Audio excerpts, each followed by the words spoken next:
దేవునికి స్తోత్రం. మన ప్రభువును రక్షకుడైన యేసుక్రీస్తు వారి నామంలో అందరికీ ఉదయకాల శుభములు తెలియజేయుచున్నాను. ఈరోజు దేవుని వాగ్దానము కీర్తనల గ్రంథము 71వ కీర్తన 20వ వచనం. అనేకమైన కఠిన బాధలను మాకు కలుగజేసిన వాడా, నీవు మరలా మమ్మును బ్రతికించెదవు. చాలాసార్లు ఏంటంటే దేవుడు కొన్ని సందర్భాలలో కష్టాలను మన జీవితంలోనికి అనుమతిస్తారు. ఎందుకు అంటే అవి మనకి శిక్షణనివ్వటానికి, అవి మనకి కొన్ని పాఠాలను నేర్పించటానికి అనుమతినిస్తారు. కానీ చాలా సందర్భాల్లో ఎక్కువగా ఏం జరుగుతుంది అంటే కష్టాలను మనమే కొని తెచ్చుకుంటాం. చాలా సందర్భాల్లో కొన్నిసార్లు మాత్రం దేవుడు వాటికి కష్టాలకు మన మీదకి రావటానికి కొంచెం అనుమతినిస్తారు. దేవుడు మనకు కష్టాలను చూపిస్తాడు. ఒక్కొక్కసారి దేవుడు మనకు ఎలా శిక్షణనిస్తాడంటే మన భూమి పునాదులలో కంట దిగిపోవలసి ఉంటుంది, భూగర్భపు దారుల్లో ప్రాకవలసి ఉంటుంది, చనిపోయిన వారి మధ్య సమాధిలో ఉండవలసి వస్తుంది. కానీ ఆయనకు మనకు మధ్య ఉన్న సహవాసపు తీగ ఎప్పుడూ బిగుతై తెగిపోదు. ఆ లోతుల్లో నుండి దేవుడు మనలను పైకి తెస్తాడు. దేవుణ్ణి అనుమానించవద్దు. ఆయన నిన్ను వదిలేశాడని, మరిచిపోయాడని ఎప్పుడూ అనుకోవద్దు. సానుభూతి లేనివాడని తలంచవద్దు.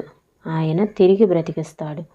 చెరకాపై ఉన్న నూలు దారంలో ఎన్ని ముడులు చిక్కులు ఉన్నప్పటికీ ఎక్కడో ఒకచోట సాఫీగా చిక్కులు లేకుండా ఉండే భాగం ఉంటుంది. చలికాలపు మంచు ఉంటుంది. ఎట్టకేలకు వసంత ఋతువు రాగానే అది తప్పకుండా విడిపోతుంది. నిలకడగా ఉండండి. దేవుడు తప్పక మీ వైపుకు తిరుగుతాడు, మిమ్మల్ని ఆదరిస్తాడు. ఆయన అలా చేసినప్పుడు కీర్తనలు మర్చిపోయిన హృదయంలో నుండి తిరిగి విజయగీతం పొంగి పొరలుతుంది. అప్పుడు కీర్తనల రచయితలాగా మనం కూడా పాటలు పాడతాం. స్వరమండల వాద్యముతో నిన్ను స్తుతించెదను, నా పెదవులను నీవు విమోచించిన నా ప్రాణమును నిన్ను గూర్చి ఉత్సాహధ్వని చేయును. వర్షాలు కురిసిన, గాలులు వీచిన, చలికాలపు గాలులు వణికించిన, మబ్బులు కమ్మిన ఆకాశం ఇంకా చీకటైపోయిన, ఆకులు రాలి వసంతకాలం గతించిన, నా ముఖంపై గాలివానలు కొట్టిన నిశ్చల సంద్రంలా నా ఆత్మ నిబ్బరంగా ఉంది. దేవుడిచ్చినది ఏదైనా దాన్ని స్వీకరించేందుకు నా హృదయంలో లేదు. ఆయన తీర్చలేని ఏ కోరిక. ఈ మాటలను ప్రభువు మన వెనుకల్లో దీవించునుగాక. ప్రార్థన చేసుకుందామండి. స్తోత్రం నాయనా, పరిశుద్ధుడా, ప్రేమ కలిగిన దేవా, నీకు వందనాలు ప్రభువా. అనేకమైన కఠిన బాధలను మాకు కలుగచేసిన వాడా, నీవు మరలా మమ్మను బ్రతికించెదవు. దేవా, కొన్ని సందర్భాలలో మాకు మా జీవితాలలో కష్టాలకు మీరు అనుమతినిస్తారు.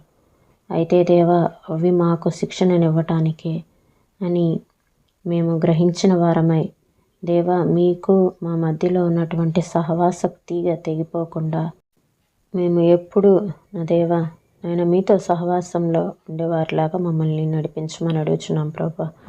ఎప్పుడు అనుమానించటము నాయన ప్రభా, వదిలేశారని, మర్చిపోయారని మేము కొన్ని సందర్భాల్లో ఇలా అనుకుంటూ ఉంటాము. అయితే అలాంటి ప్రశ్నలు మా హృదయాల్లోనికి రాకుండా ప్రభా, నిలకడగా ఉండి మీ వైపుకు తిరిగే వారిలా మేము ఉండటానికి మాకు సహాయం చేయండి. ఎందుకంటే మమ్మల్ని ఆదరించేది మీరే ప్రభా. అయ్యా, స్తోత్రాలు నాయన, సహాయం చేయండి. ఈ సమయంలో శ్రమలలో, కష్టాలలో, ఇరుకుల్లో, ఇబ్బందుల్లో ఉన్న వారిని మీరు జ్ఞాపకం చేసుకోనండి ప్రభా. వారిని ఆదరించండి తండ్రి, ధైర్యపరచండి ప్రభా. మీ కృపనిచ్చి నడిపించమని యేసయ్య పరిశుద్ధమైన నామంలో అడిగి వేడుకొంచున్నాం తండ్రి. ఆమేన్.